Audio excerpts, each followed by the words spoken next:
স্বাগত নিউজ 24 সংবাদে। আর পুরো সংবাদ জুড়ে আপনাদের সাথে আছি আমরা দুজন, আমি নাফিসা হক। দর্শকের সাথে আছি আমি সোহাগ বক্স। দর্শক, প্রধান শিরোনামগুলো দেখছিলেন।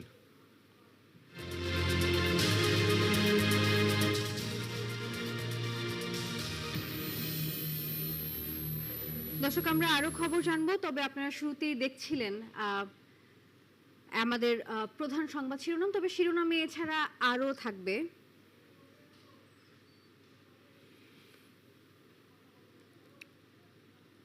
নাফিসা, শুরুতে যদি একটু বলি, আজকে কিন্তু বিএনপির প্রথম নির্বাচনী প্রচারণা শুরু হলো। তারেক রহমান সিলেটে মাজার জিয়ারতের মাধ্যমে তার যে আমাদের যে পণ্যভূমি যেটাকে বলা হয় সিলেটে, সেখান থেকে জিয়ারতের মাধ্যমে তাদের নির্বাচনী প্রচার শুরু হয়। সেই খবরে আমরা জানবো আসলে। অবশ্যই। আর একই সঙ্গে কিন্তু জামাতও আজকে নির্বাচনী প্রচারণা শুরু করেছেন মিরপুর থেকে। এই বিষয়ে দর্শক আরো খবর জানবো, তবে তার আগে শিরোনামগুলো দেখে নিব একবার।